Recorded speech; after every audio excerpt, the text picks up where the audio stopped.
Welcome to Loser Like Glee, a Glee retrospective podcast with 2020 vision and a queer lens. I'm your gay host, Julie. And I'm your gay host, Julian. And this week we are stepping into the choir room to talk about Season 1, Episode 3, Acafellas.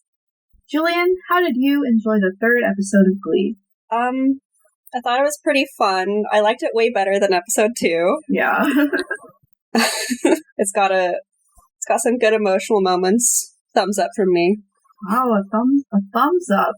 Let's go. We're improving from last week. So let's go ahead and hop into the summary.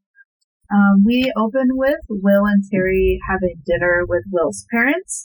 Will suddenly announces that Terry is pregnant, much to Terry's dismay, but she plays along with it. Will's father relents being such a strict parent and not ever striving to achieve his dream of becoming a lawyer because he got into a rut too early. He tells Will that parenting is about guts and that he has 6 months to figure out if he has any. But that was so heavy the way that was framed, too. It's like, you have 6 months to find out if you have any. It's also, like, not so subtly setting up the theme of this episode, which is, like, confidence and guts. And everyone, every chance they get, they're like, you just don't have the guts. It's very heavy-handed. But, like, it's fun. There are worse themes that they could be doing. I had a little moment with the very, very start of the episode. In my second watch of the episode, she made a hamburger casserole and then said, be careful of the bones. I truly have never had hamburger casserole. Tell me, Julian, are there supposed to be bones in it? No.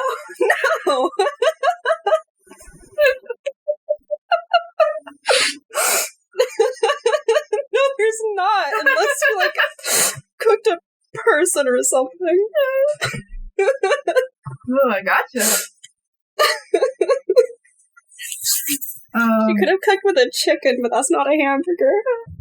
It's just such like I want to call it like a Ryan Murphy-ism, where just like someone says something outrageous and then they just barrel past it.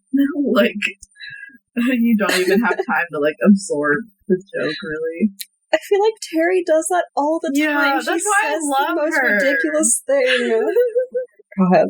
She's growing on me. I know, right? Oh my god, I love her. Because everything she says is so absurd.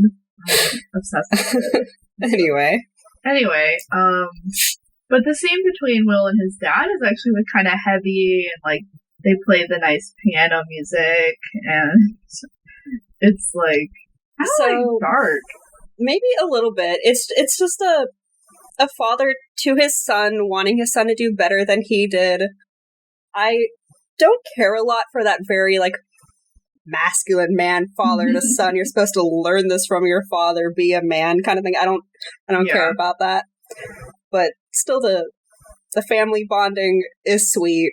Him trying to encourage his son to do what he wants to do is sweet. Yeah, like the baseline is that it's pretty sweet, and so like as the audience, we also have like a bittersweetness knowing that Terry isn't pregnant and that Will doesn't have a son. It's like it's a weird undercurrent. It makes me want to pat him and be like, you don't have to be as stressed as you are, but you don't know that. You don't know that.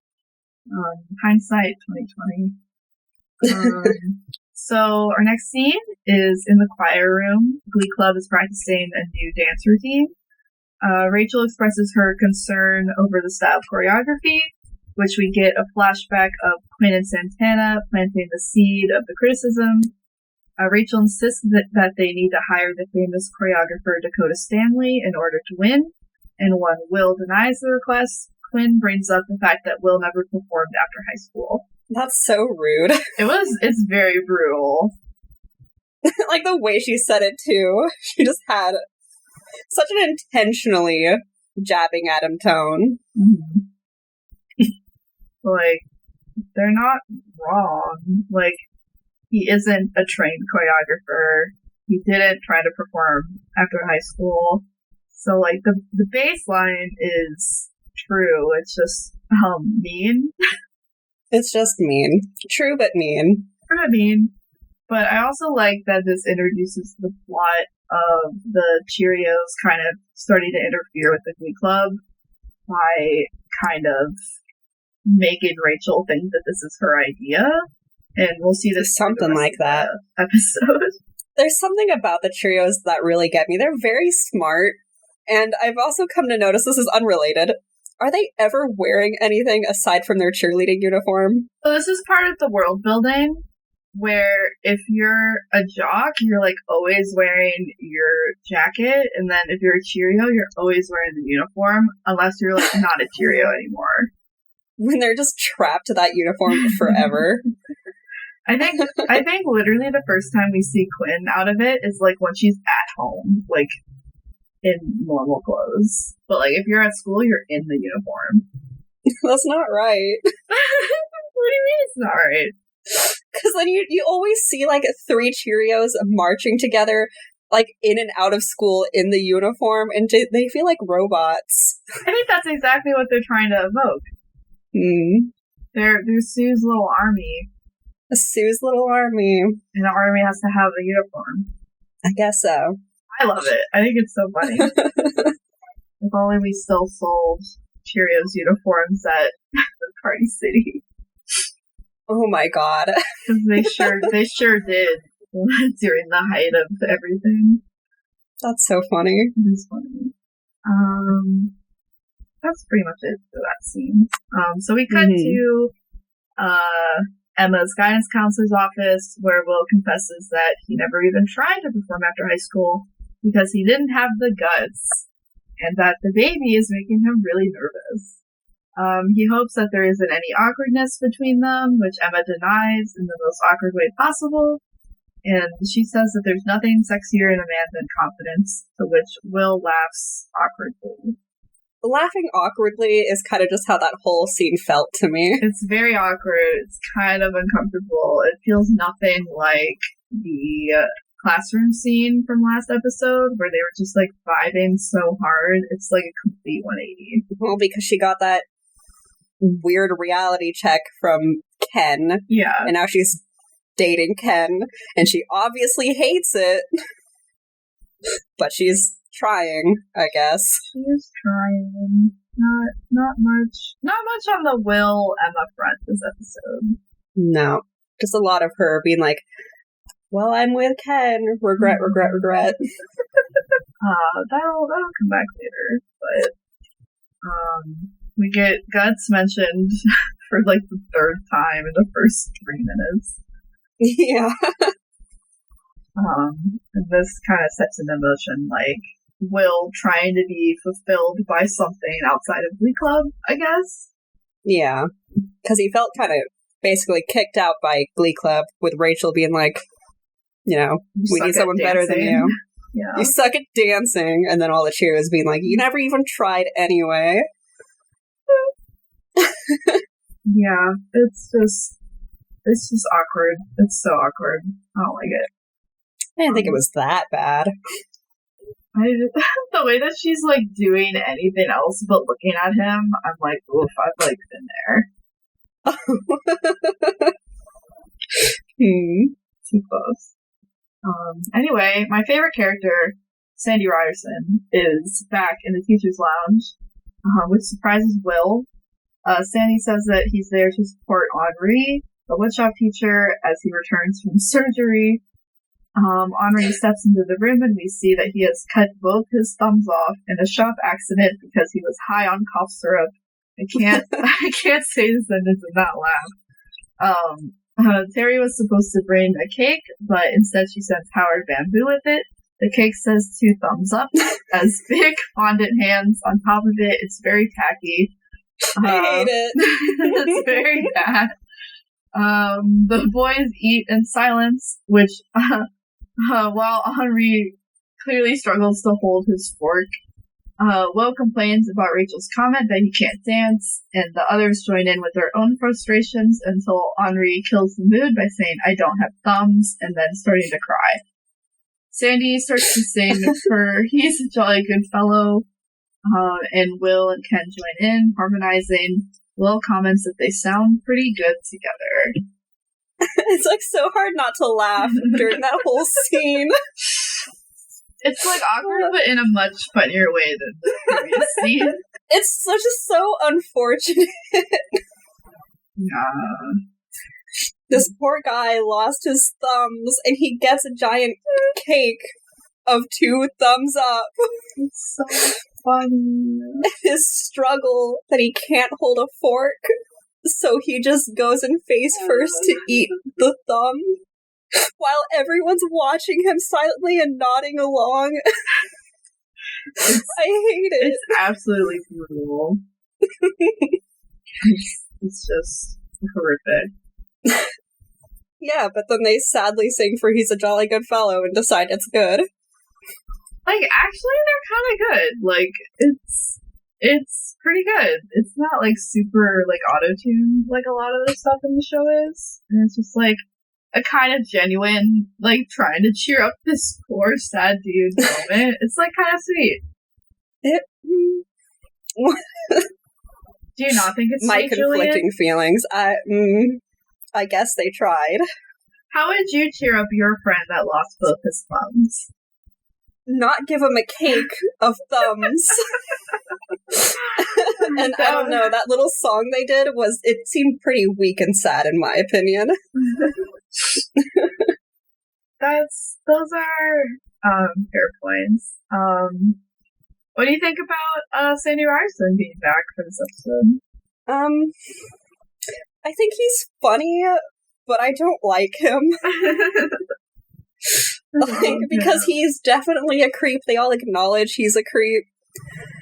And he's just here. He just sort of inserts himself in. He's not even supposed to be on school grounds. He's not supposed to be within 50 feet of children. Uh-huh. He had to have walked past children to get to this room, though. Who's to say? I think that he's so funny. I love him. He's something special. I always like when Sandy's around. When's the next big? I think episode 5 is a big Sandy episode as well. Oh boy! And then he kind of fades away, but I really enjoy my time with him. You know to appreciate him because you know when he fades away. Yeah. So we cut from for "He's a Jolly Good Fellow" to the boys practicing "This Is How We Do It" in Will's living room. Again, they're pretty good, and Will tries to teach the boys some dance moves. Howard comes up with the name Acafellas to name their group. Sandy shows up ready to join, but Will says he's been voted out and shuts the door in his face. Terry interrupts practice by saying she needs sleep or she'll miscarry. Will gloats that him and Terry have started having sex regularly because he's in a boy band, but we see a montage of her taking several pregnancy tests, but none are positive. Yeah, that's kind of a lot. Which part is a lot for you? Just like all of it. He started a boy band in his living room and thinks he's hot shit, I guess, now. But Terry, I'm worried for her, actually. She's trying very hard and it's not working out. It's really not going great for her. She's not. But I'm like, what would be the plan if she did get pregnant and then she was like 3 months late with the baby? Like, that feels like a really long time. Maybe, but that would be better than the current situation of her not being pregnant at all. Yeah, that's probably true.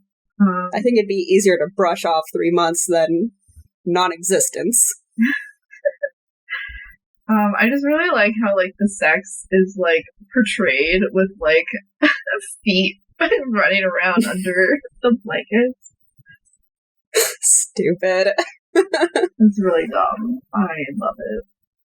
But we can definitely see, like, Terry becoming more and more frustrated because none of her plans are working. Like I said, I'm worried for her. I feel bad. Yeah, she's really... digging herself into a hole, but I feel bad. I'm glad you feel that way. Yeah, so bye-bye, Sandy. Unfortunately. Yeah, shut the door on his face. Oh, but he did show up wearing, like, a weird blue suit. And, like, I don't know if I'm, like, missing the reference or something. Is there a reference? Well, he says, I'm ready for my close-up, Mr. Donnell. And I'm like... Oh, maybe. And I'm like, that's a reference. And I'm probably going to lose, like, my theater nerd card for not getting it. I don't know anything. So moving on, we see Rachel present a plate of I'm sorry cookies to Will, saying that Glee needs him to come back. Will thanks Rachel for being so honest with him before, as it pushed him to start Acafellas. He says he'll be around to help them sing, and that they have his permission to hire Dakota Stanley, but he just doesn't have time for Glee anymore. Afterwards, Rachel heads to the choir room to tell everyone else, and Finn is upset that Rachel was so harsh on Will in the first place. The Cheerios are excited that they can now hire Dakota, and everyone except Finn votes in favor of it. I'm just amazed that he's not showing up. That Will, like, completely stopped showing up to rehearsals. They said that he still shows up sometimes. Yeah, Rachel says specifically that it's been several weeks, and I'm like, oh my god, what? How did that much time go by? So several weeks have passed in, like, 3 scenes. How long is the school year?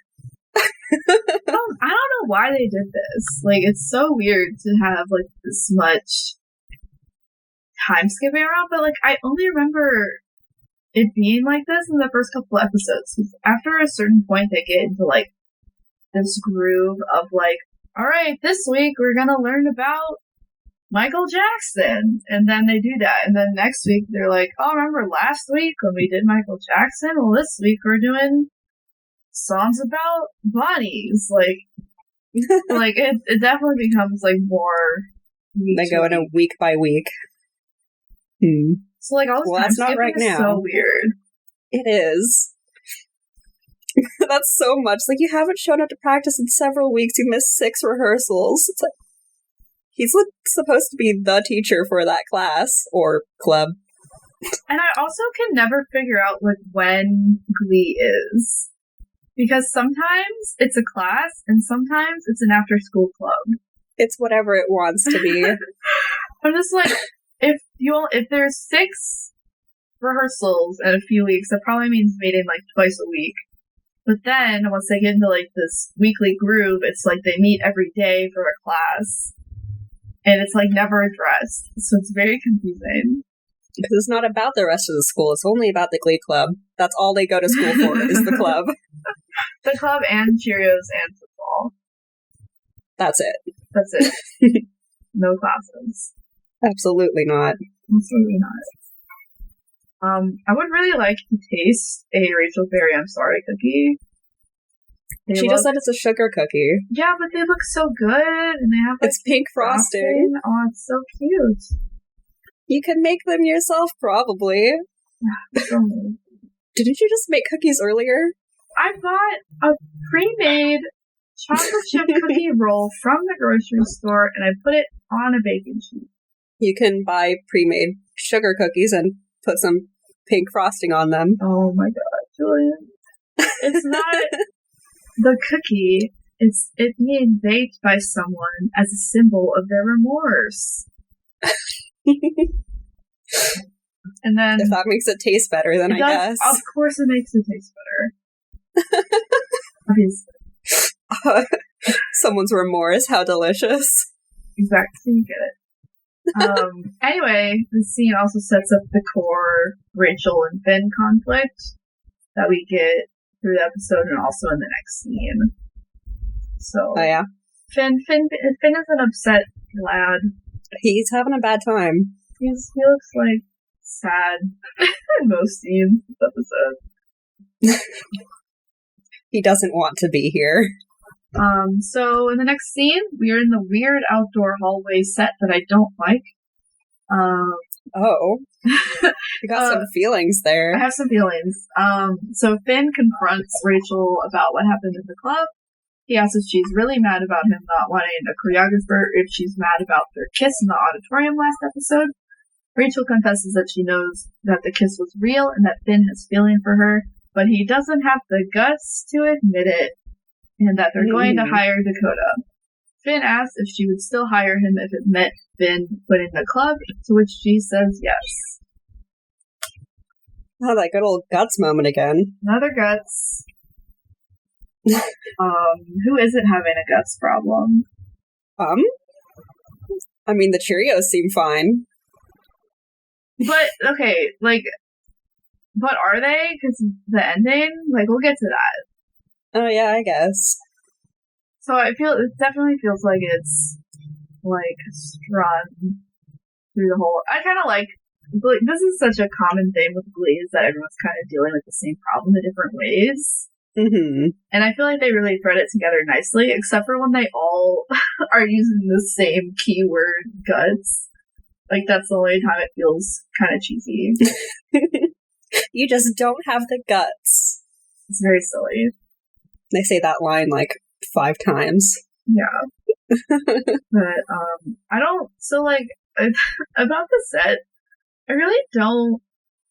I've never seen a high school with, like, an outdoor hallway? Like, this... Have you seen it? I have. Where? The main high school in my town. I didn't go to that high school, friends did, but a lot of their lockers are set up outside. That is so weird. It's a big school, that might be part of why. Like, I guess. I just think that it's, like, a really ugly set. And I like it much better when they're just, like, indoors with all the lockers and stuff. That's what I feel less familiar with. Because I went to a high school that didn't have lockers. Well, where do you put your stuff? You keep it with you. You're, like, carrying around textbooks and stuff? Carried around a binder. I have a backpack. The whole schedule at my high school was weird. It was, a college prep school, and, like, the classes weren't normal. It was just something else. That's very strange.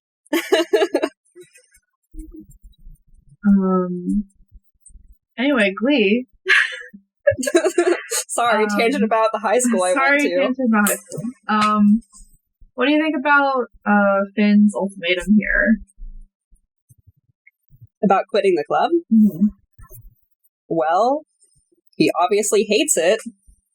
And if he's not being blackmailed anymore, then I guess he's free to go. The issue of blackmail is very confusing, because it seems like he threatens to quit, like, a lot in this first half of the season.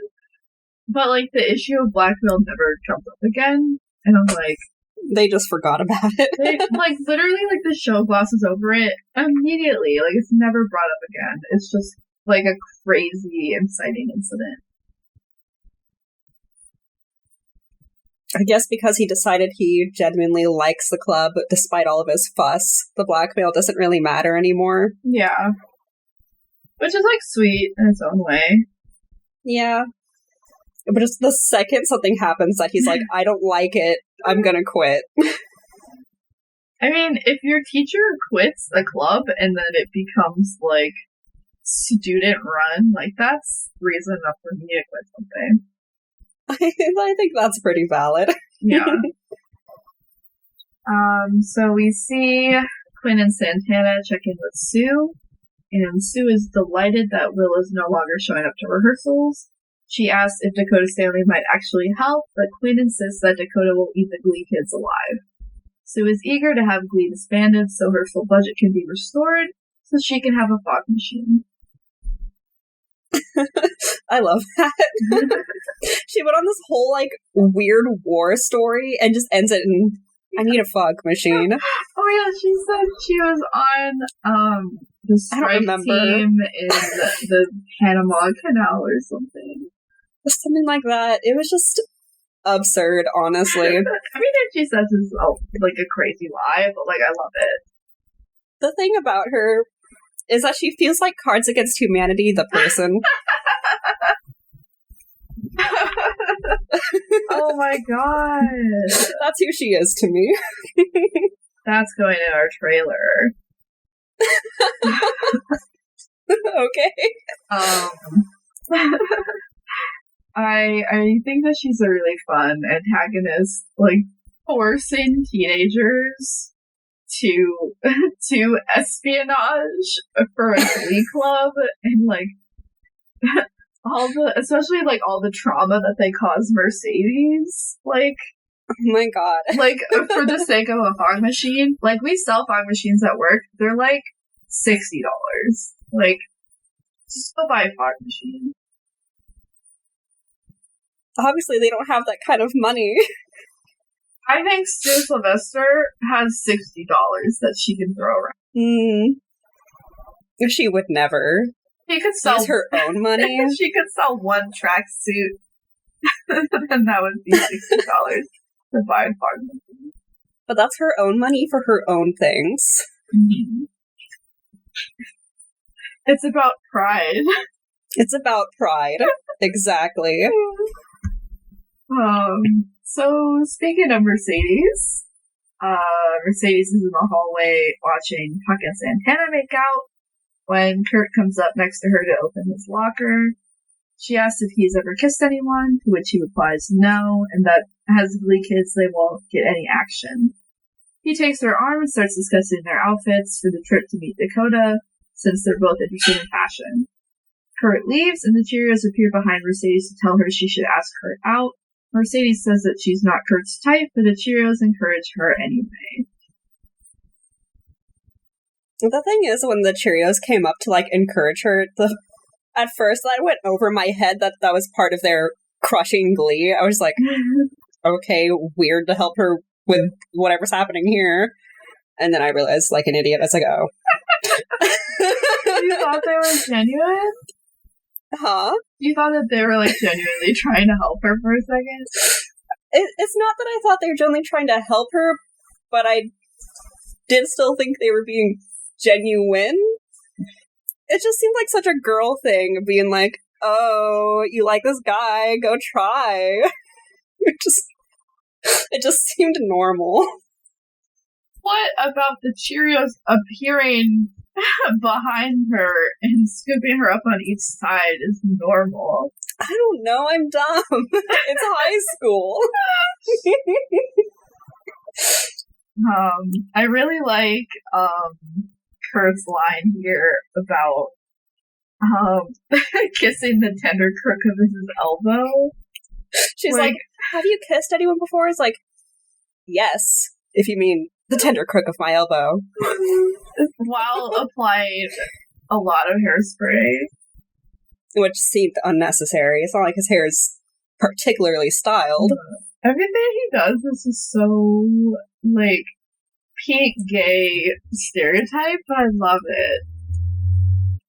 I love-hate it because that much, like, high-key gay stereotype sometimes annoys me. But he's fine. I like him. I loved the coat he was wearing. Oh yeah, the military double-breasted jacket. Looking like a gothic historical reenactment. I loved it. It's so obnoxious. I would wear it. Of course you would. Hey. You're a double-breasted military jacket gay. I am. I have a pirate coat that I wear regularly, alright? It's just who I am. That's fun. But, like, I definitely, like, sympathize with Mercedes, like, seeing all these heteros, like, making out in the hallway and, like, being envious, especially because, like, they're kind of losers in high school. Mm-hmm. What? No one ever was, like, kissing in my high school, like, ever. What kind of high school did you go to? I'm finding out more and more that my high school is very weirdly tame. I mean, my high school was also not tame, but not standard. Like, the big high school I was talking about, you'd expect to see teenagers making out and whatever. Ew. It was not a good school. It was a very big school.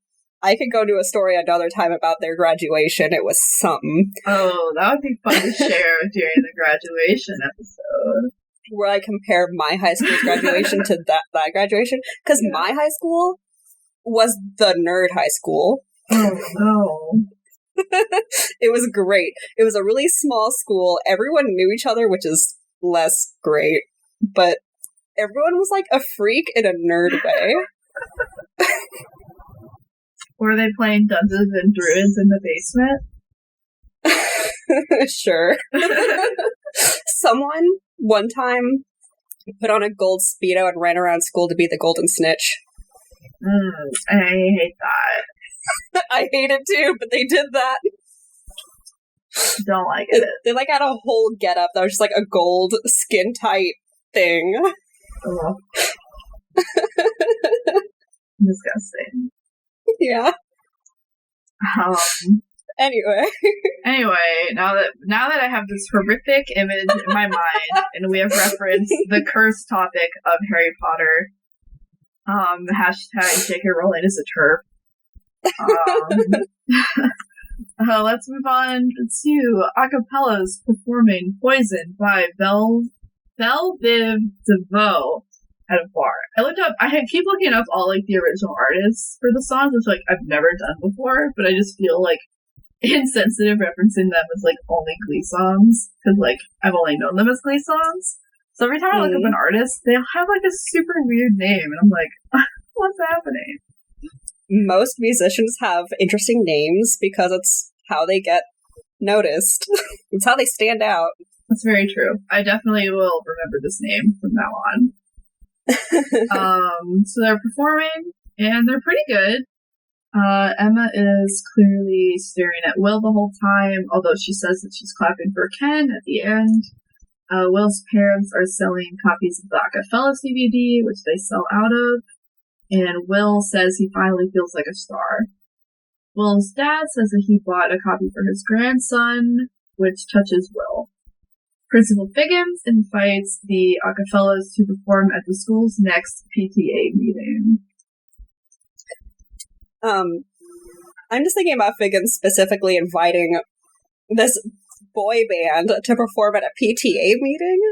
Well, he said that it's to make the parents happy because they found out that the school was serving prison food. Yeah. Which, like, I'm like, valid, I guess? Like, if I guess I don't know the standard of prison food. I would say that, like, high school food is basically prison food. Yeah, like, the bar is already low. But, like, if I went to a PTA meeting, like, pissed that my kids had been given prison food, and then a boy band performed, like, I don't know how I would feel about that. Just bizarre. It's very strange. Especially when we get to it, it's very strange.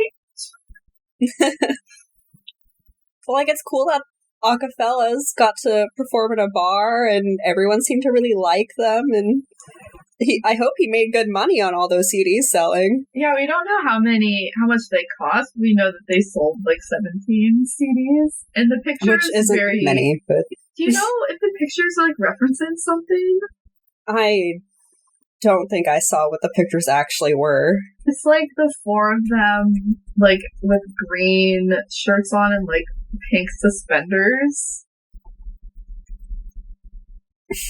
It's very cheesy and like Photoshop. It'd be a reference. It definitely feels like a reference, but I don't know what it's to.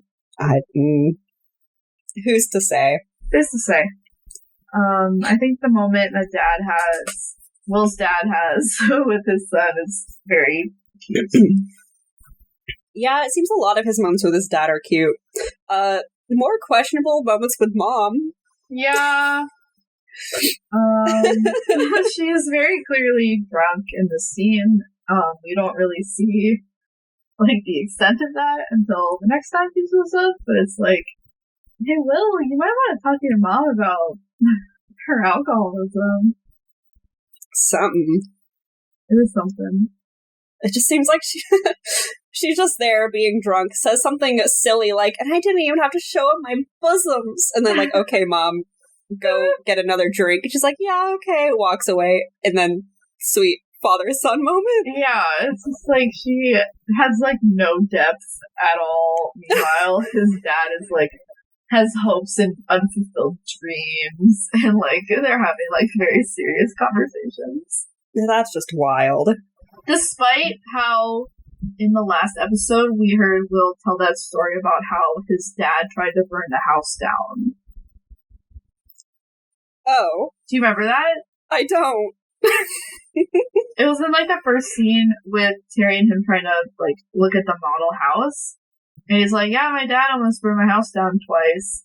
And so to get to this episode and meet him, and he's like super cool and his mom's like a weird drunk, I'm like, maybe that should have been flipped. Maybe that should have been flipped. Like, or is there more to the dad that we don't get to know? I can't tell. Because, like, it's not brought up in this episode at all. But his mom also says that his dad, like, stayed at a hotel for 6 months. And I'm yeah, like, that was mentioned. And I'm like, was that because he set the house on fire? Like, there's so much lore around Will's dad that just fascinates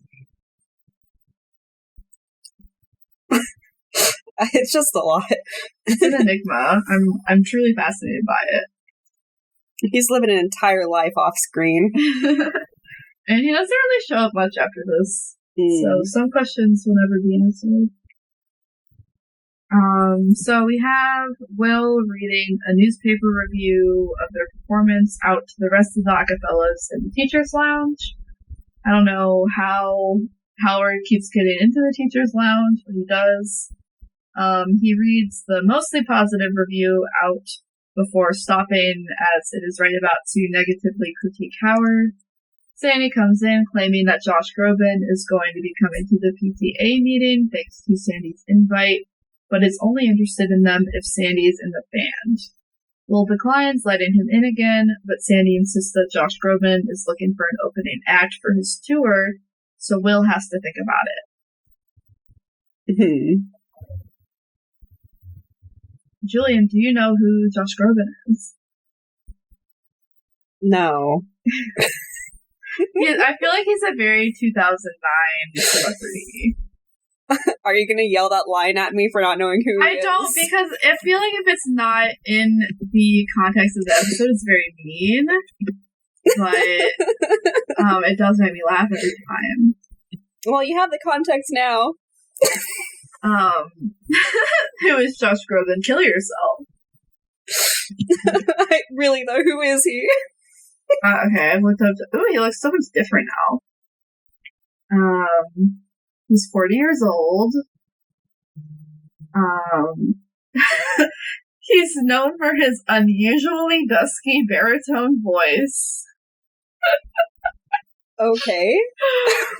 In 2007, he was charted the #1 best-selling artist in the United States. Can I get a song? What is Josh Groban's most popular song? I don't know any of these. What I Did for Love? Is that the version I'm thinking of? My Confession? I don't know his name. I don't know song names. I'd have to hear something to know if I've heard it before. Kat, I'm gonna have to ask you to go. Kat, please. I'm fascinated by his IMDb page. So it seems like he's mostly been like a producer, but also a vocalist. He's like popular, he's multi-platinum. Yeah, very cool.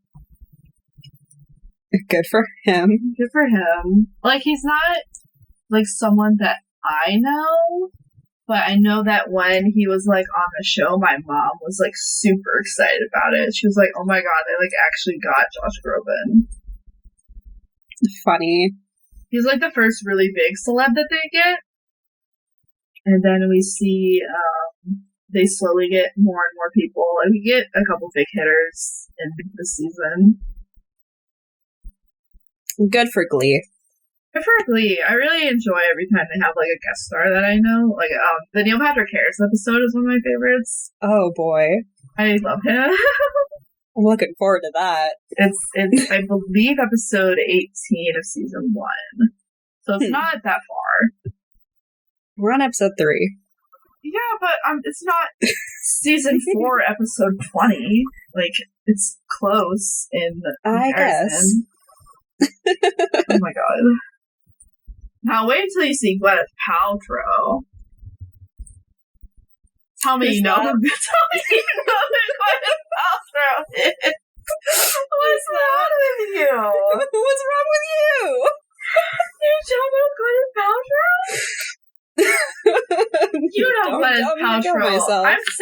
I'm sending you a picture of Gwyneth Paltrow. What? She's like doing crazy, like, hippie shit now.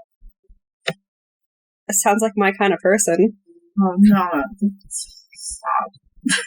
Don't say that. She's like, what has she done? She's in the most recent Politician season, but that's also a Ryan Murphy project.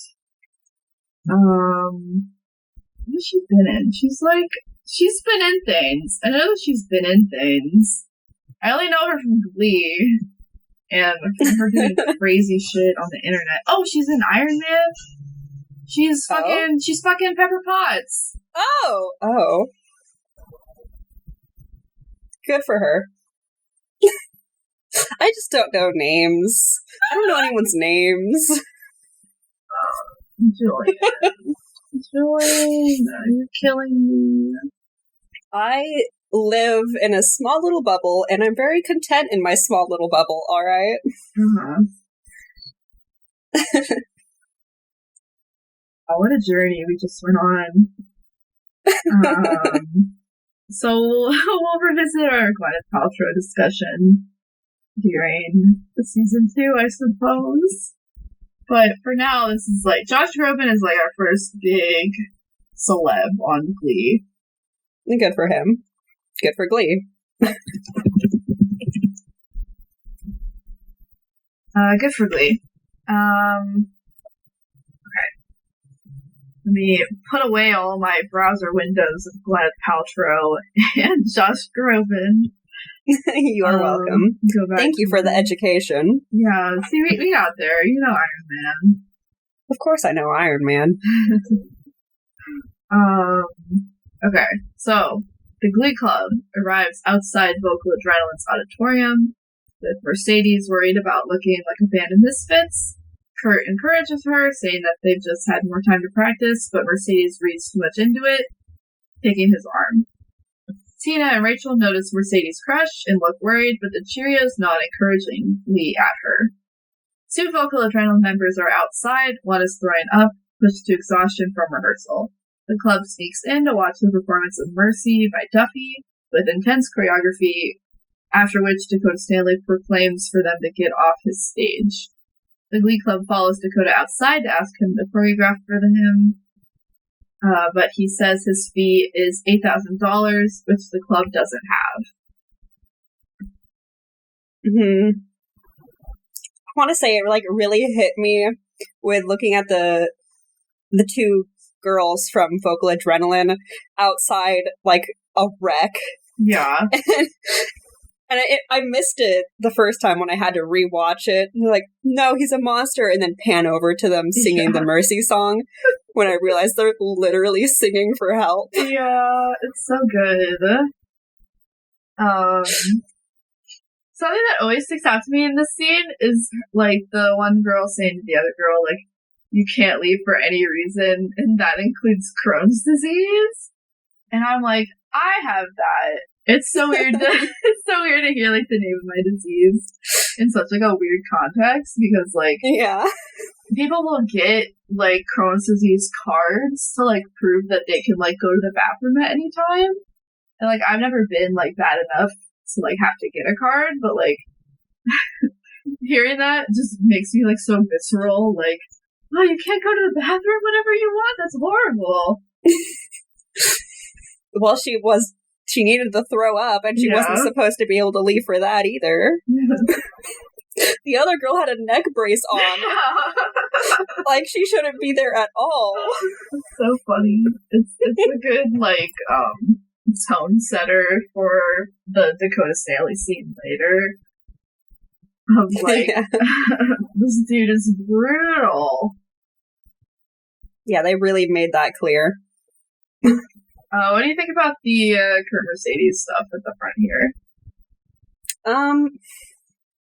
I mean, obviously, as the viewers, we know that Kurt is gay, and so it's sad for Mercedes to have a crush on him. But I think that they're very sweet. Yeah, like, I like the two of them. BFFs. They're so cute. I love that.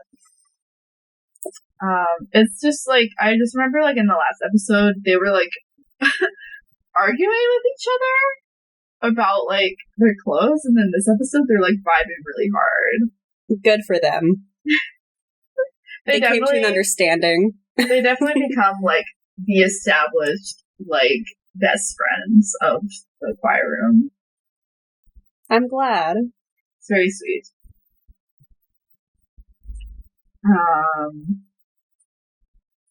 That's all I really have to say. So Will and Ken are practicing their dance moves in the choir room when Howard calls to quit because he has work. Emma arrives to inform them that Henri drank 6 bottles of cough syrup and is in the hospital. 6 bottles. And is headed for rehab after. Ken is upset that the band is over and leaves, but Emma insists that Will shouldn't give up so easily. God, it's brutal. My note on Henri is that it's like he's addicted to cough syrup. He's got a moment. He's got a time. I believe that this is the last time we see Henri. Oh. Because I don't remember him ever coming back. I don't like that his very last scene is he, like, had to go to the hospital. Yeah, off screen. He had to go to the hospital off screen. Oh, Julie. I'm so sorry. That's so brutal. We'll never know if he's okay. I mean, he's going to rehab, so maybe he's fine. We can only hope. He's probably fine. If he didn't die on screen, then he's fine. Ooh. Okay. Don't read into that. But I was like, I feel bad for this group. Like, Howard calls to quit, and he's obviously so sad. But he says it was never his dream. He says that in, like, the saddest tone and saddest face, because earlier, the whole newspaper readings about them, and there wasn't anything nice about him. Yeah. I think he just had really hurt feelings. Makes me sad. Howard is a very sad figure in the Glee world. He's the Eeyore of Glee. Yeah, he is the Eeyore of Glee. I'm writing that down. That's so funny. Yeah, he's very sad, so that leaves only Ken and Will, who have been vibing pretty good for this episode. Like, they haven't, like, talked about Emma once. They just seem to, like, be getting along, like, genuinely, like, working on this together. They're bros. Yeah, I guess. They're broing it up. It's bro zone. But, like, Ken is worried that when Emma comes, Emma's gonna dump him. She comes in like, I have some bad news, and immediately it's just, you're breaking up with me. And she's like, no, someone's in the hospital. She specifically says, please shut up. No, she says, please stop talking. Emma Pillsbury please stop talking. does not say shut up. Excuse me. All right. Same difference. Completely different. What else is happening? I like that Ken's reason for leaving is that when I'm stressed, I work out. He's obviously trying to puff himself up to be impressive for his girlfriend. Clearly does not work out very much. So Finn shows up in Will's office as Will is posting a Craigslist ad for new Acafellas singers. Finn says that he's quitting Glee too, but Will insists that Finn should stay in the club. Finn says that it's just not fun anymore, and Will glances at his ad on the computer before inviting Finn to the band. Good for them, I guess. That was another one of those, like, guts speeches, I feel like. Yeah. Well, I also like how Finn phrases it, I'm quitting Glee too. So, like, I was like, I didn't quit Glee. I think that was a really good tactic on Finn's part. Yeah. I mean, he just said what he thought was true. It basically was. It's like, oh, he quit, I'm quitting too. Wait, I didn't quit. You're never there. Yeah. I really like scenes with Finn and Will together. I think that they have, like, a really fun relationship. They seem chill. They're fun. So let's get to the long-awaited Puck scene. So, yes. Puck approaches Ken in the locker room, asking to join the band. He thinks that it would be a good way to meet moms, since he's done with high school girls. We see a flashback of Santana dumping him because of his credit score. Then we see that Puck has a pool cleaning business that he uses to sleep with cougars. He insists that music has made his business much more profitable, and that he would be a good addition to the band. Ken grabs him by the shirt and threatens that if he ruins this, he's ruining his chances with Emma, then lets go and invites him to rehearsals. In that last bit, Ken went feral. I love that speech. It's so funny. It's what, like, Ken's? Yeah, where he's like, I will shove my fist so far down your throat you will taste my armpit hairs. God. It's so good. Everything with Puck sure is something. Let me get, so this is, we've known Puck since the pilot. He's Finn's best friend. He farted on Will when he came to speak to the football team. He's like generally kind of like a school asshole, but here we kind of get to see like a little bit more of his backstory, I guess. So like, what do you think about this side of him? Is that a backstory? I feel like it's kind of a backstory. He's all right. This whole scene with him made me think of Billy from Stranger Things, the high school guy that just wants to get with moms. Yeah. So I can't fully hate it because I really love Stranger Things, but it's still just weird. Yeah. And again, it's harder to, well, it's easier to ignore because he looks so 30. And he has a nipple ring. Yeah. It's like, high school boys don't look like that. Yeah, it is really hard to buy into the fantasy of him being in high school, but I feel like they don't want you to. Yeah, then they don't want you to. Because then it's gross. But if he looks really old, and like the joke is that he seems to older women, it's like, it doesn't skeeve me out like the way that it would if he looked younger. It's the same as how in that pilot episode, like you were just talking about how he did that whole fart joke or whatever, and I thought it was hilarious specifically because he looks like 30 or 40 doing like a 16, 15-year-old humor, yeah. And now here he is looking 30 or 40 getting with women who are like 40 or 50. Yeah.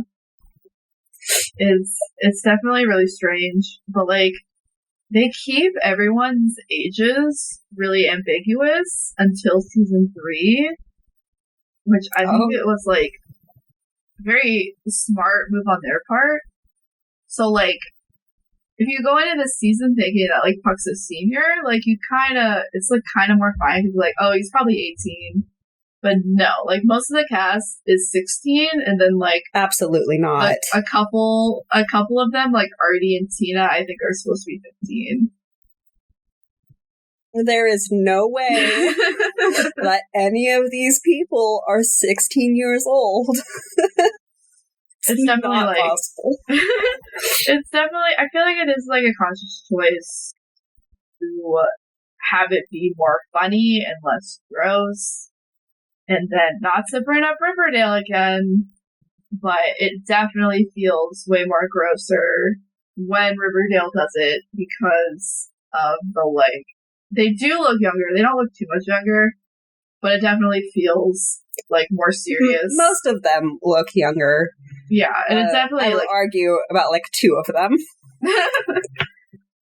So like especially like tonally, like the Riverdale one is handled way more seriously versus like most of Puck's stuff being a laugh and then forgotten completely. Yeah, part of like the tone difference is like Glee is supposed to be fun. They don't go hard into those scenes. Mm-hmm. Riverdale is like, here, let us show you almost every detail.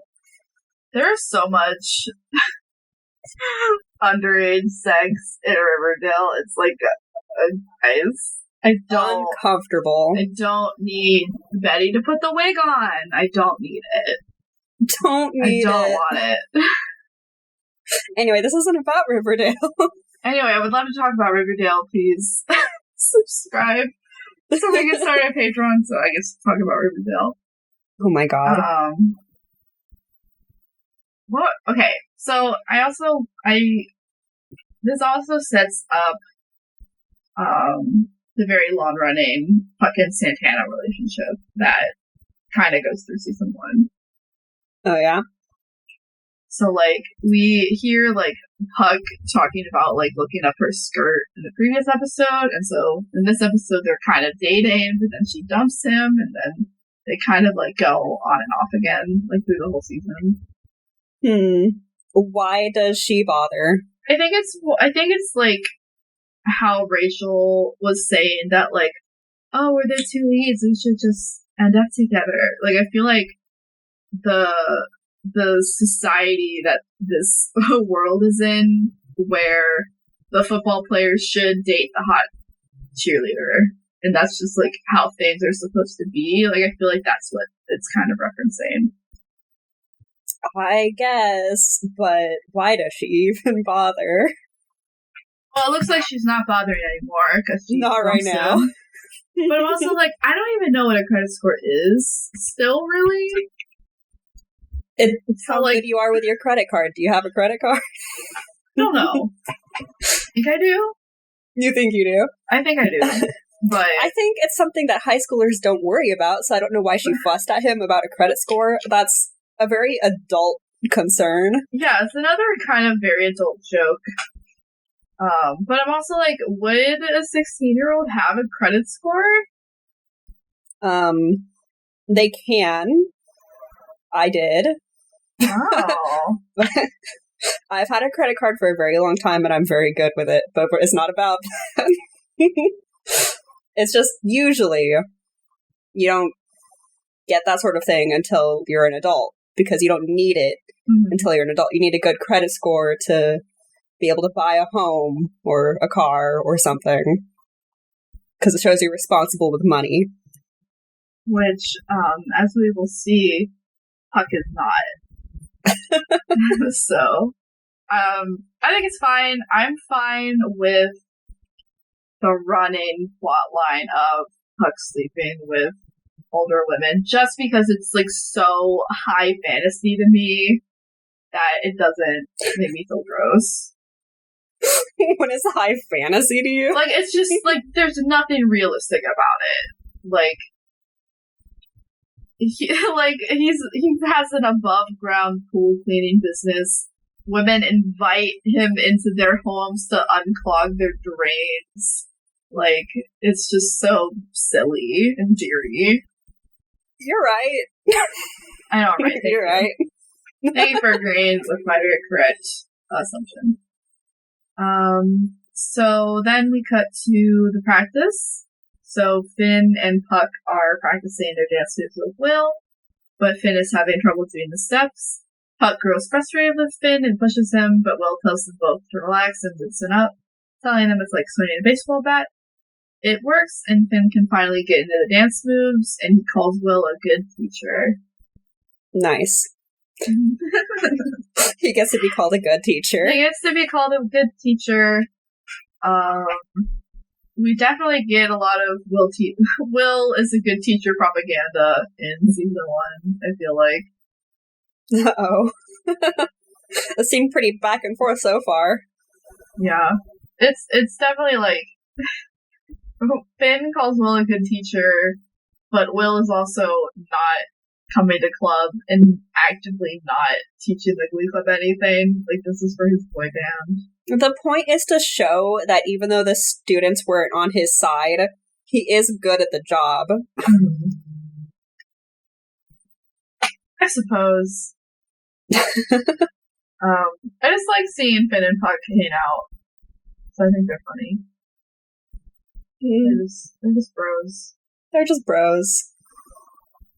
How nice that they have something to do together.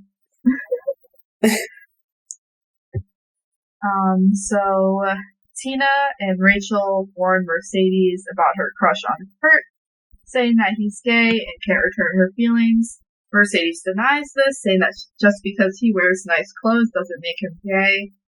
Tina says that Mercedes can do better, but Mercedes says that Kurt makes her happy, and that as Glee kids, no one else pays attention to them. And that's enough for her right now. Well, it's true, you can have nice fashion and not be gay. I take personal offense at being like, you can do better. I mean, it's fair that he's gay, so they're not going to end up together anyway, but don't, like, put him down like that. I don't think it was, like, a put down. Why do you think that's a put down? I don't know, just, like, saying, like, you can do better than him. Well, like I think it's more of a Mercedes. You shouldn't try to settle with a gay guy that won't love you. Like, you should have someone that can appreciate you. Yeah.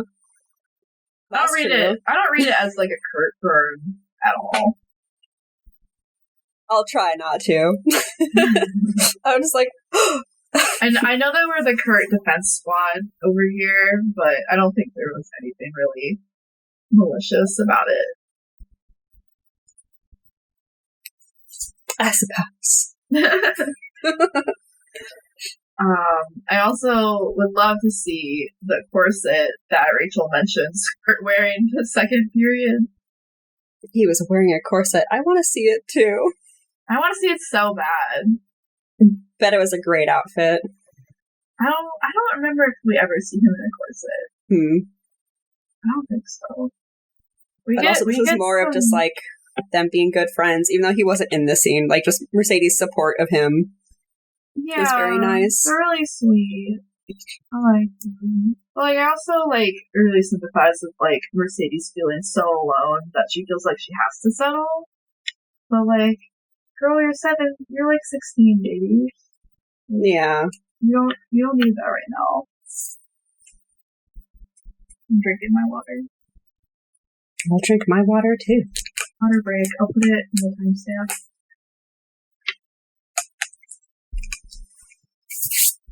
Okay.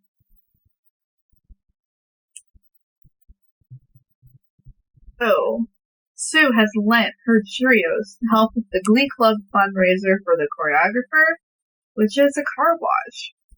Emma says that she's impressed Sue is doing something kind, and that she has fond memories of washing her dad's car with a toothbrush.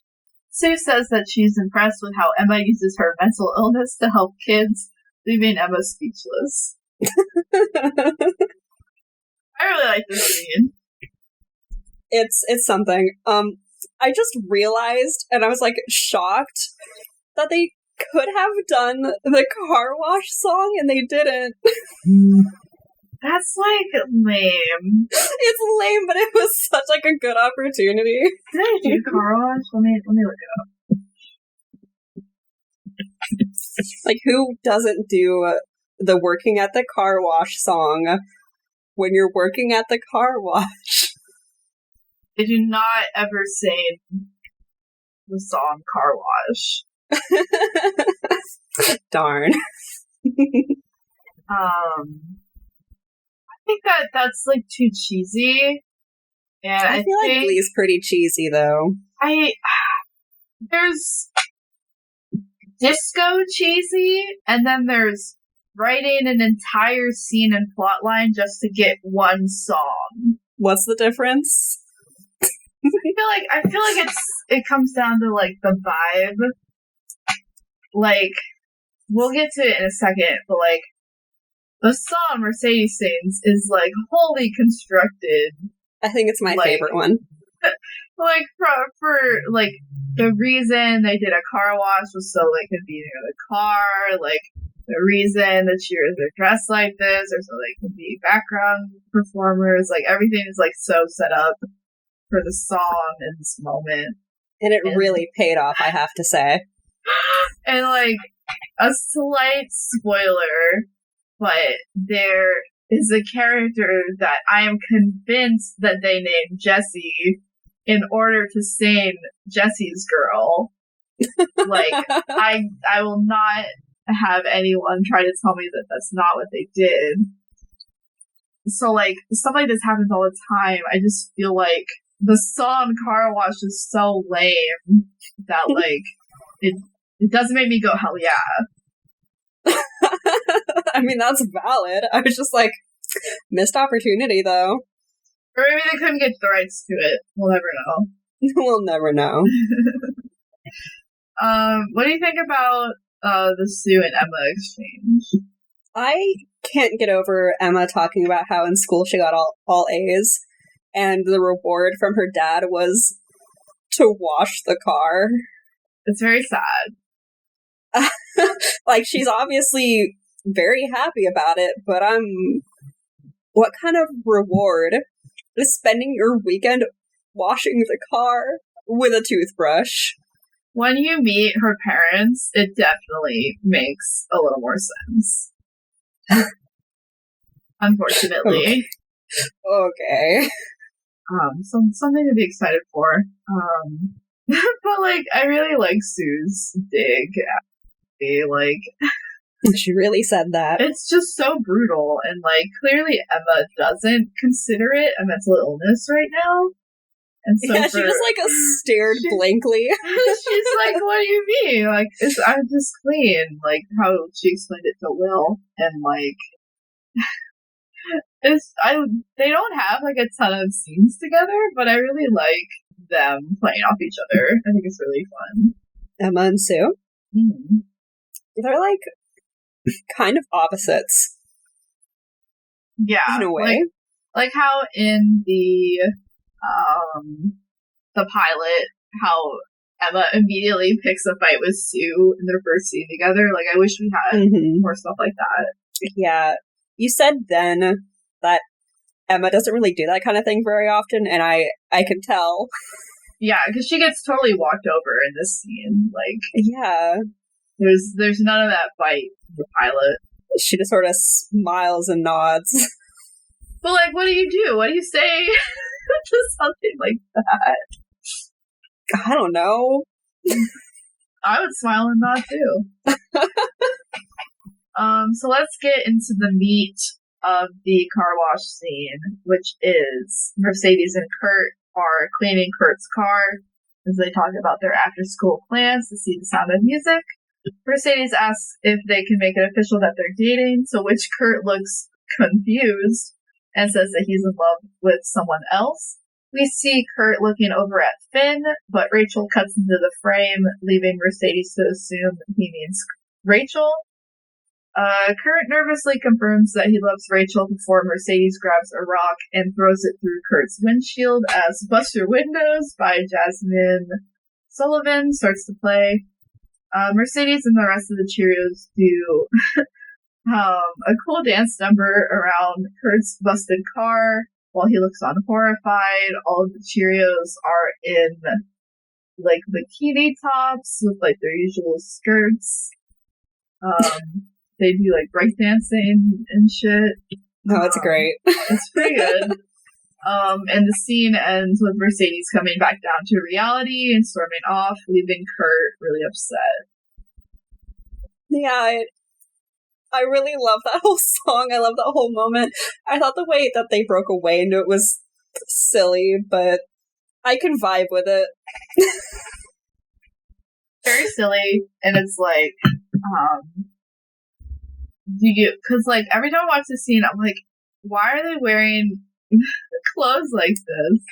Like Mercedes car wash, or you like Mercedes clothes? Yeah, I get the Cheerios a little bit more because like part of the car wash is like, ooh, Cheerios sex appeal, whatever. But like Mercedes is in like this fringe leather jacket thing, and like this bright red fringe jacket. Yeah, and like a super nice like top, and like it's very strange because like the rest of the Glee Club are kind of in like ratty clothes to like wash stuff in, and then Mercedes looks like a total diva. And I was able to brush it off a little bit because of like an earlier scene where Kurt was saying like every event is something to dress up for. Kurt is also wearing something stupid. He's wearing like a gray trench coat with like a bow tie. But that's just how he is. I get that everything that you do is a reason to dress up. That's not even the line, Julian. It's the point. I don't know the exact line. I know the opportunity for fashion.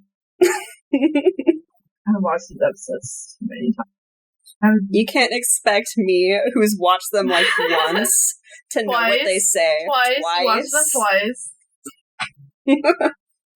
I watched them once with Julie, and then I watched them again on my own because I miss a bunch of things. Yeah.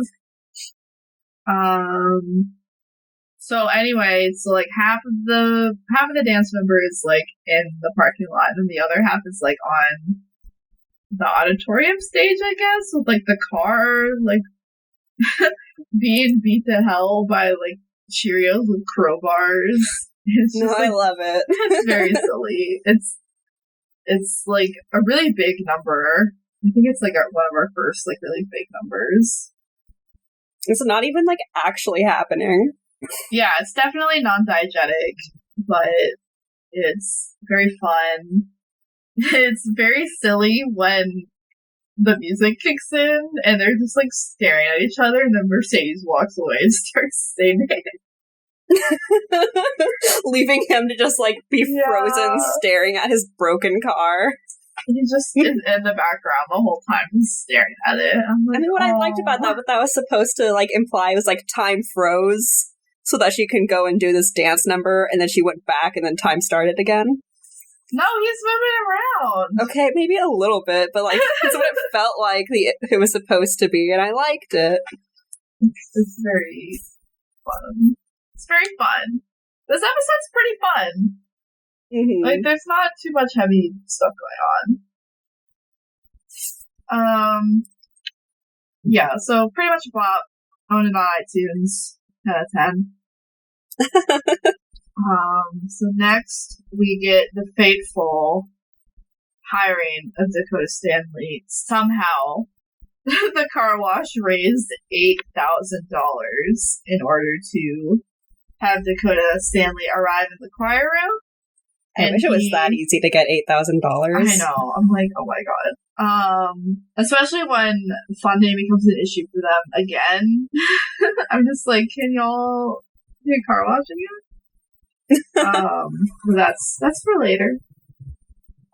So Dakota Stanley starts handing out diet routines for everyone, and also immediately cuts Artie from the team for being in a wheelchair.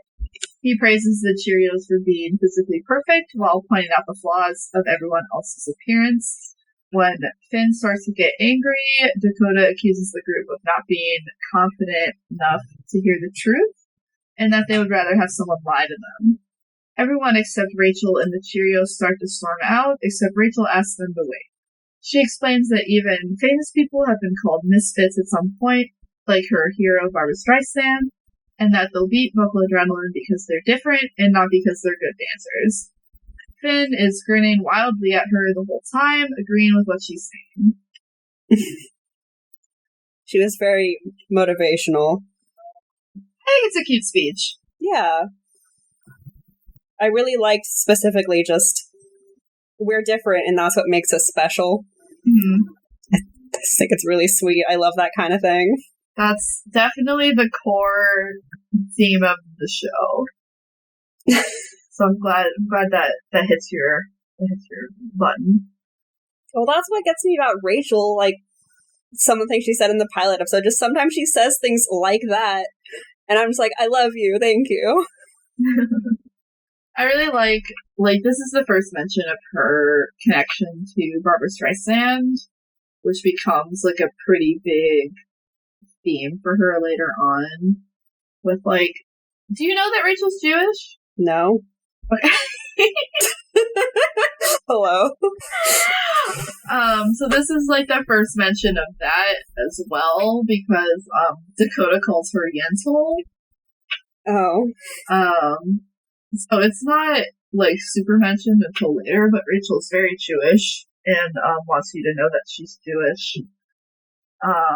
So like I really like that she has like this very personal connection with Barbara Streisand, and like the story about like the nose job is something that we see like directly in season 2. So it's like this is like a good foundation for some Rachel arcs later on. Can I confess something that's similar to earlier? Are you gonna ask me who Barbara Streisand is? I am.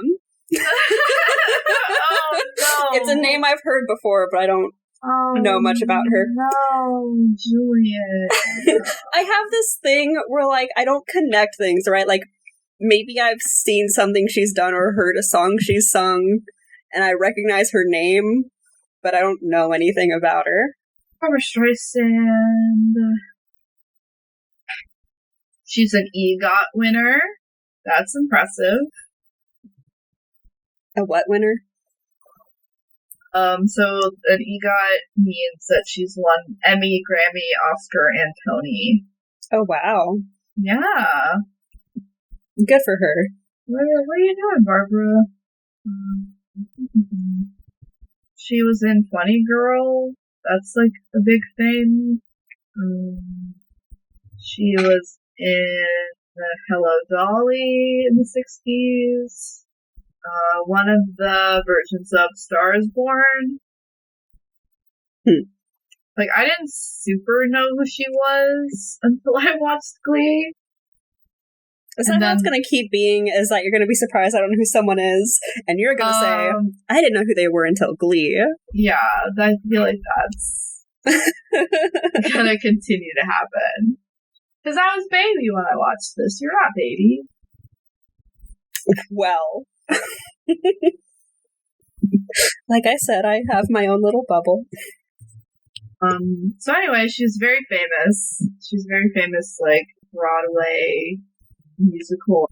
Well, we're gonna hear about it a lot. Maybe we could watch Funny Girl for, like, a bonus episode, because it was a very interesting musical. And they sing a lot of songs from it. Oh, do they? Yeah.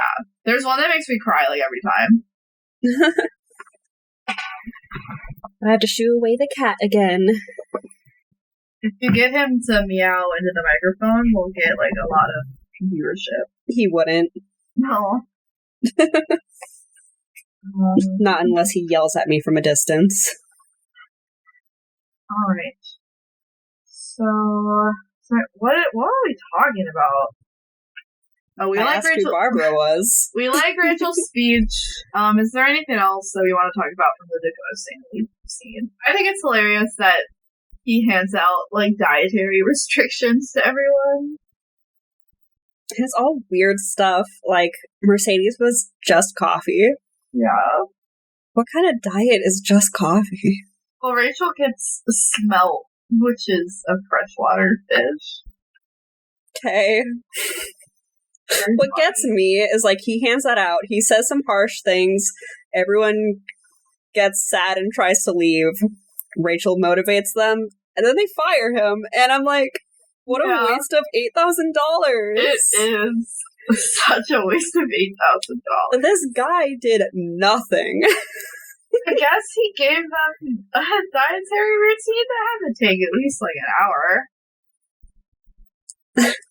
He just walked in and offended them, and they just fired him immediately. I mean, he sucks, so like valid. Yeah, valid. I can't blame them. I do think he's funny, especially when he calls Finn Frankenteen. Frankenteen. When he says, like, he's making him feel like a woodland creature. Yeah. The height difference is really funny. It has to be, like, at least a foot and a half. Yeah, it looked like a lot. It looked like a lot. Good scene. I really like it. So, the Acafellas are getting ready for the PTA meeting. Finn thanks Will for believing in him before Sandy comes in to confirm that Josh Groban is in the front row, making everyone excited and nervous. They perform I Wanna Sex You Up by Color Me Bad. Finn is slightly out of sync, but overall they're pretty good. This is the first time we really hear Puck sing, and he's got a nice voice, although he gets a little too sexual. They get a standing ovation from everyone except Sue. I love that when Puck was front and center, it pans over to Sue, and she just has this look of disgust. She has the same look on her face as during the Push It performance. Yeah, and honestly, it's so funny. That's kind of how I felt. It's just, obviously, this was better done. It wasn't anywhere near as hard to watch. Like, I could watch this and I thought it was a jam. But it's the same totally concept. It's a jam. It's so good. It's a jam, and it looked like way too big of a stage production for being a PTA meeting when the school's always fussing about not having enough money. Yeah. But it's the same thing where, like, this was a really sexual song that is being performed technically for the school. Yeah. It's so weird. Number one, it's called I Wanna Sex You Up. Yeah. Number two, it's sung by a group of teachers and students to a group of parents. Like, what? How is that any better than the very horrible, cringy Push It? Puck is literally thrusting his pelvis up and down in Sue's direction, and there's no problem with it. It's so weird. Like, wouldn't you want to do any other song? Like, I don't know why the Acafellas thing is that they're sexual. Like, I don't get it. Off topic, I literally just put my cat down twice for him to just immediately hop back into my lap. He loves you. He lives here now.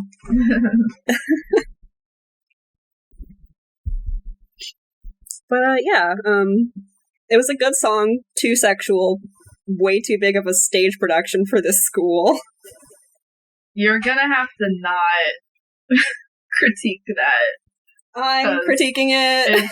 It's gonna happen all the time. It doesn't make sense. Wait until you see them flooding the stage with water with a working rain contraption. What? It's absurd. This show behaves like a cartoon. It does, and I think that's why I like it so much. It's, stuff is only relevant when it's right in front of you, and then otherwise it's just oh, look at this pretty colors. Oh, this person said something crazy. Isn't that crazy? Everyone is so wacky all the time. Yeah, that's what it is. It's all just really wacky. It is like a sports anime. We're not in sports anime. We're not in sports anime mode right now. We'll get there pretty soon, but it's definitely it definitely feels like anime sometimes with just, like, how, like, one comes in with the stereotype and then slowly they break it. So I feel like a lot of anime follows that as well. I guess sports anime. Well, I guess when we get into sports anime mode, what is the first, like, really big? Let me look at my Netflix browser. Oh, do not autoplay the Pokemon ad. Okay, so first one is probably Hairography, which is 11. So that's like our first really big, like, competition episode. Oh boy. They do those? Like, what do you mean? I'm just joking. Like, they'll work up to it eventually, but right now it doesn't feel like it's ever actually about them wanting to compete. Well, we're still in phase 1 of we're still in phase 1 of season 1, which I call forming the team, where they're just trying to get enough people to qualify. And then after they do that, then they focus on actually beating the other teams. So we're still in phase 1. So if you have to have enough kids in order to compete, so, like, they're not super worried about competing right now. They'll get there. They'll get there. And I really like when it starts to become, like, more dramatic, like, this team is sabotaging us, and, like, they're spying, and, like, we need to do this, this, and this, and so they can't, like, I love that shit. So good. Okay.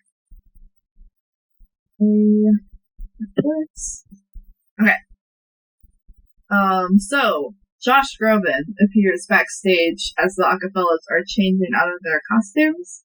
He compliments the boys on their show before asking which one is Sandy. Sandy raises his hand excitedly, but Josh Groban serves him with a restraining order, telling Sandy to stop emailing him. He leaves, and everyone is disappointed that he wasn't interested in their act. The band is over. I loved watching Sandy get destroyed. It's brutal. It's great. I think that Josh Groban's delivery of a lot of these lines is so good. Yeah, it's pretty good. I feel like he gets, like, the Glee tone.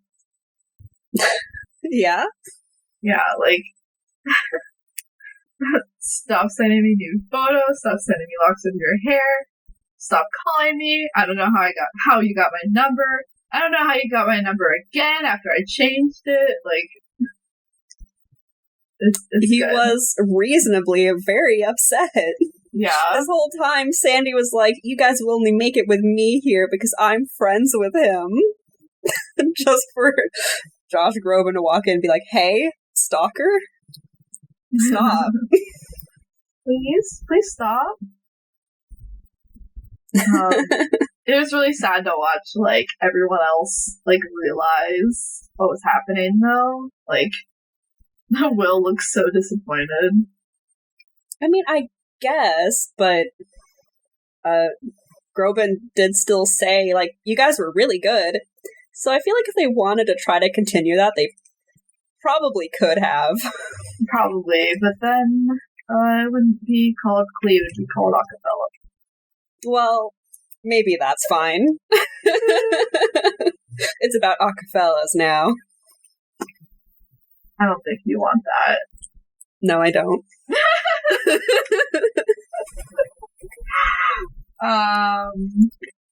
Yeah, so I was kind of bummed out. But otherwise, I think that seeing, like, Sandy become, like, a sad puppy is really funny. No, I loved it. And apparently he, like, cries himself to sleep or something.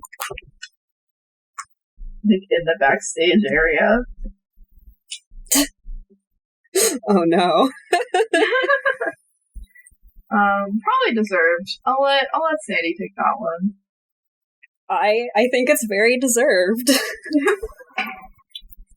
So outside, Terry apologizes to Will for not being more supportive, and that she thought that the Acafellas were really good. Will's dad interrupts the moment to ask where Will's mom is. We see Josh Groban is flirting with Will's very drunk mom, since teenagers don't do it for him. Terry says that she's probably fine and walks off, as Will's father feels bad for the death of the Acafellas. Will says that he's fine with the band ending and that he's fulfilled enough to just be the teacher. His dad says that Will inspires people, including himself, and reveals that he's started law school.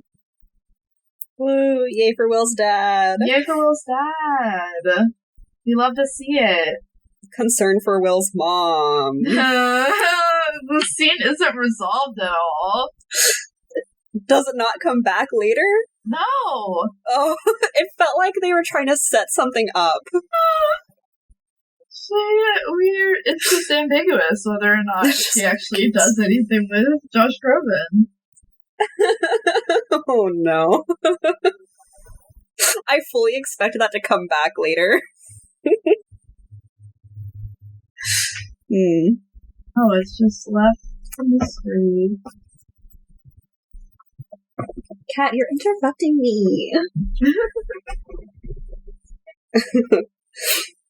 I liked the moment with Terry and Will, though. It was very sweet. It's so cute. It's nice to see them getting along, and she's supporting him, and they had that little cute moment where he wraps his scarf around her. Yeah, it makes me go, aw, heteros. Aw, heteros. It's just nice to see the relationship be happy. Mm-hmm. Because I feel like usually they're having some kind of issue. Yeah, it doesn't last very long. Haha, uh-oh. Uh-oh. I like this nice little arc with Will's dad where he starts to, like, follow his dreams because Will is following his. I think it's really sweet. It's really cute. When a lot of the stuff with Will is just sweet.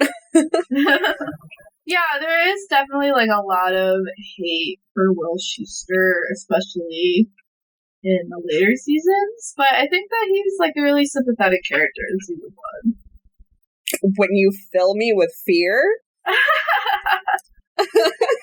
I mean, okay, you're not, like, on Glee YouTube, but there's, like, a lot of these, like, cringe compilations of, like, Will Schuester being a creepy / scary teacher for 5 minutes, like, stuff like that. Oh my god. I mean, obviously I don't know anything, that's the whole point. It's really funny. And, like, even most of that stuff is, like, out of context. But context does matter. I feel like once he's not the main POV character, they definitely let him get a little wackier. Oh. And once Rachel is the main POV character, she becomes a lot more human. I already like her. Yeah. So I guess that's nice. So I definitely like Rachel a lot, and then once she, like, starts to become, like, a human, I'm like, oh, I really vibe with you. Which is fun. I love Rachel. This is about Rachel.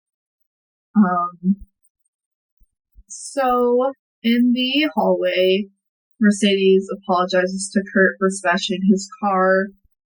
She offers to pay for the repairs. Kurt says that it's fine, and that his car got taken away by his dad after his dad found his tiara collection. Mercedes wishes Kurt good luck with Rachel, and Kurt confesses that he lied to her and that he's gay. Mercedes asks why he lied, and he answers that he's not confident enough to be himself, walking away.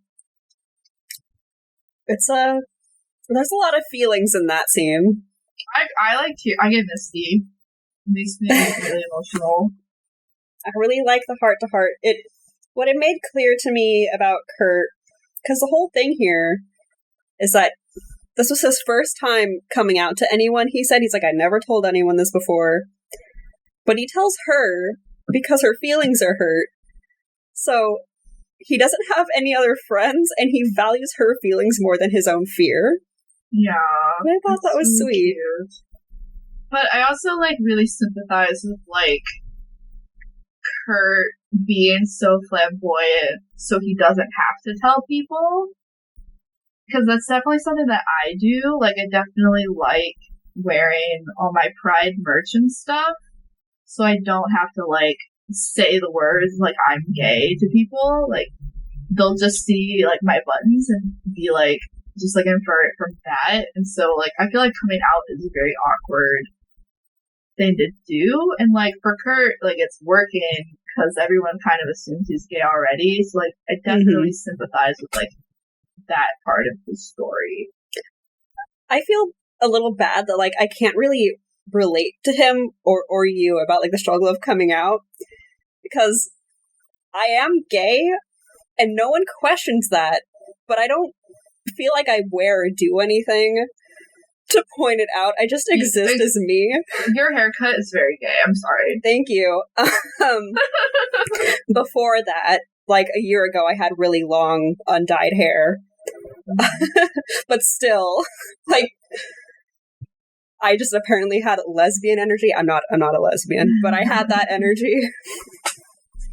And I'm good with that. I'm definitely, like, very straight passing, because, like, I have very, like, femme hair, and, like, I don't really do anything crazy unless, like, I'm dressing up for, like, a Comic-Con or whatever.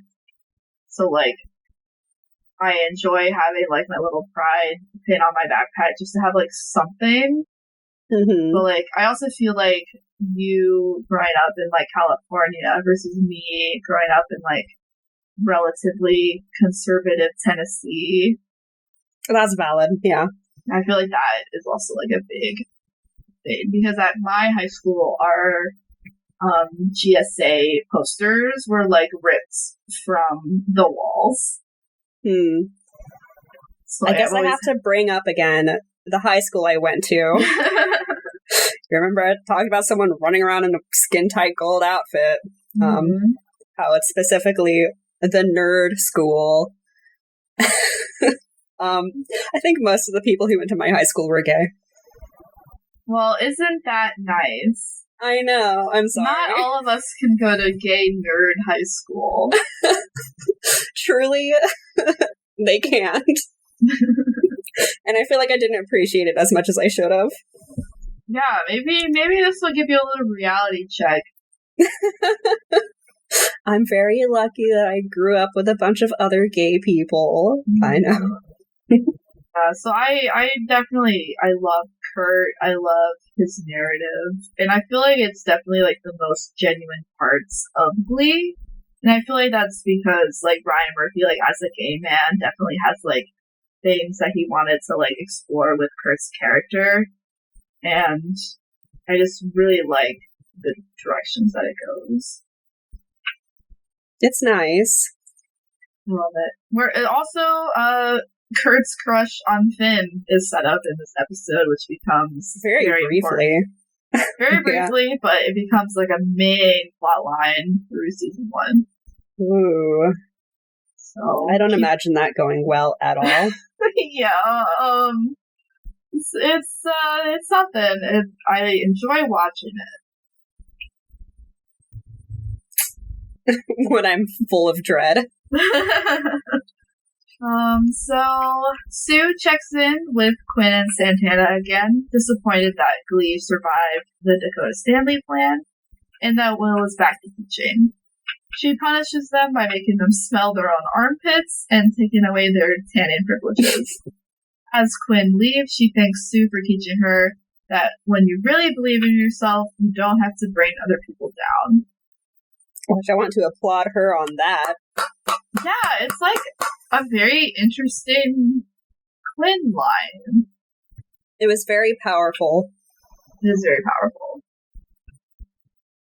And I think that this, like, applies to both Sue and Dakota Stanley, as we saw earlier. Like, all he really knew was how to insult people, and all Sue really knows how to do is insult people. Yeah. That's her way of life. Mm-hmm. And they both coach winning teams. So, like, I definitely really like the parallels between the two of them. Yeah. What do you think about the the armpits? First off, aren't they wearing deodorant? Yeah, but like if you smell like your armpit after like a day of school, like that's different. I guess. Smell your armpit right now. You can't tell me what to do. I'll do it too. It's like mostly okay. I mean, yeah, it is. I can imagine it was like right after cheer practice or whatever. I don't know, I just thought it was funny. It's like, smell your armpits, girls. So like, that's the stench of failure. Yeah. You don't know for sure if they smell bad. They could be wearing really nice deodorant. I feel like that's not the point of the punishment. No. But then I like the taking away the tanning privileges, and one of the girls like runs out crying. So this is like a moment, because that's Santana. So Santana is like this bad bitch, and like I feel like this is a point where like they didn't have like her full personality yet. Like the idea of like season 2 Santana crying about tanning privileges is like insane to me. Like, so like this is definitely like every time I watch the scene, I'm like, Santana wouldn't cry. You're crazy. Like, I feel like it was before she really had like a firm character, and like she's just here to be Quinn backup girl. Yeah. But like when she does get that personality, oh, it's so good. Can't wait. I think it's funny that apparently in the school budget they get tanning privileges. It's like, Sue, take out the tanning machine, get a fog machine. She wants everything. I know. There's no compromising. She needs everything. She needs all of it. Alright, so the final scene is of the Glee Club practicing Will's new dance routine, and Rachel raises her hand to critique some of it. Will allows the question, although he's clearly braced for another harsh lashing from Rachel, but Rachel simply says that it's really good. Will ends with saying from the top, just like in the pilot. Woo, the end. Woo, the end. We have gone long once again. Unfortunately, it seems like we only have a short episode. We really hated it. So. We had a lot of little tangents we went on, alright? Uh-huh. It was great. So, what are your overall thoughts for this episode? Thought it was fun. I like them ending on a happy note, although it leaves me very unsure where the next episode's gonna start. It was just like a nice, happy stop. Yeah. So I'm like, okay, what's next? I don't know. Speaking of that, do you have any predictions at all for episode 4 titled Preggers? Well, now that I'm seeing the title, it's gonna be more stuff about Will and Terry. Interesting. Okay. Don't have tones like that.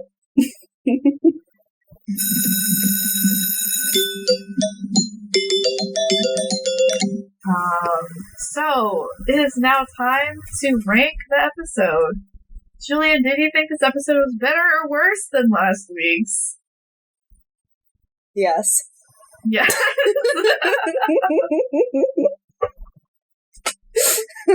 It was better than last. It was better than last week's. Do you think it was better than the pilot, though?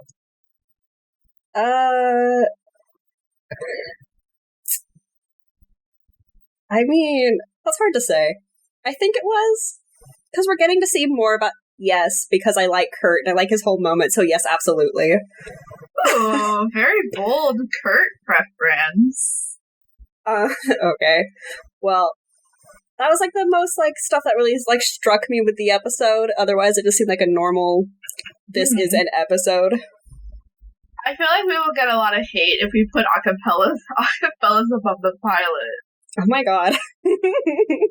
Because like, as I said, like, I had a very visceral reaction to episodes 2 and 3 when I show it to people, but like, this is like my 4th time watching it this week, and I'm like, oh, this episode's kind of good. So, I've definitely, like, come around on it, and I definitely like the Kurt aspect of it. But I don't know if the bonding with Mercedes and Kurt. I think they're really sweet. They're BFFs, and I love them. Mm-hmm. I just feel like I have to fight you on this. Because I feel like the pilot does so much in It's packing a lot in to set up this whole story. Mm-hmm. It's a long episode, the pilot. It's like an hour long. Mm-hmm. They had a lot they needed to say. I think that the pilot should be number 1 for one more week, and then I think episode 4 is going to take it. Just know that I will personally disagree with you a little bit. Okay, that's fine. Because we still have our individual song rankings. Yeah. So each episode we go through and rank the song in the episode, with the highest one ranked becoming the song of the episode. Song of the episode will be ranked against other songs of the episode. This is so many times over and over. Everything will be ranked on my cool spreadsheet, which will be put in the Twitter bio and in the episode description. So here is these songs in order of appearance. We will not be counting Jolly Good Fellow or This Is How We Do It, since they are mostly talked over. So in order, it's Poison by the Acafellas, Mercy by Vocal Adrenaline, Bust Your Windows by Mercedes, and I Wanna Sex You Up by the Acafellas. So Julian, right. What is...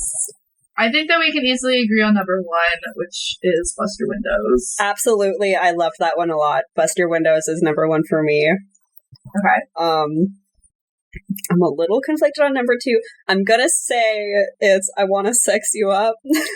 Wow! Very Even bold though from the asexual. Bold from the asexual. I think it's a jam. It is definitely a jam. I definitely really vibe to it every time I hear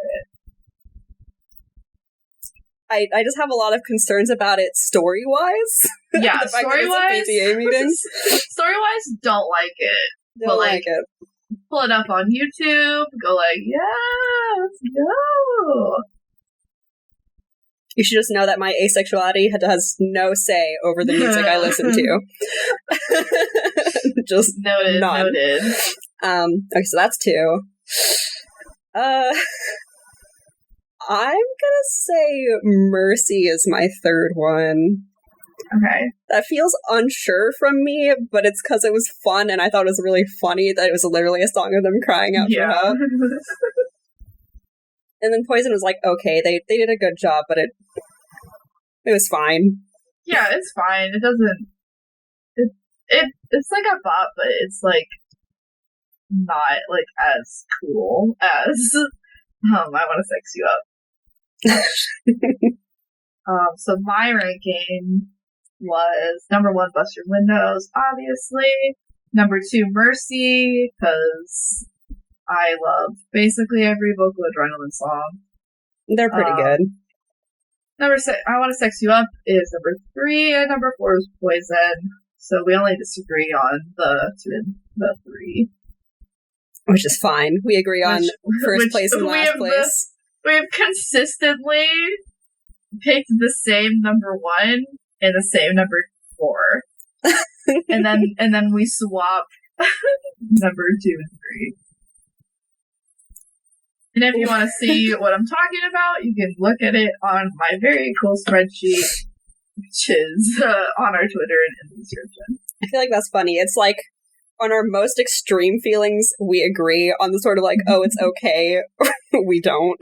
Yeah, that's because it comes more down to taste and less on the actual execution of it within the episode. That's fair. So now we get to rank Bust Your Windows against the other songs of the episode, which are Don't Stop Believing and Say a Little Prayer. I'm gonna vote Bust Your Windows. As number 1? For me personally. Wow! Because, the Say a Little Prayer was cute. Say a Little Prayer is cute. It's not big enough to be top rank. The very first one, That was like their first big stage thing, and that's what I really liked about it. But Buster Windows was like wild. They had a whole car spinning in the background. They had all the Cheerios as backup dancers. It was great. I'm like so nostalgia blind for Don't Stop Believing. Like, it just fills me with like warm fuzzies. Like, I'm just like so biased towards it. Well, that's fair. You love the show and you've watched the pilot like a million times. But if you feel very strongly about this, I will put it at number 1 because I really want it to be like your initial reaction. Because you're not nostalgia blind to Don't Stop Believing, I feel like that's a more genuine take. Why, thank you. Okay. So Buster Windows takes the top spot for song of the episode. Very bold. Very bold. But like Mercedes has like a great voice. Like every time she does the number, it's like insane. I love her. She's very fun.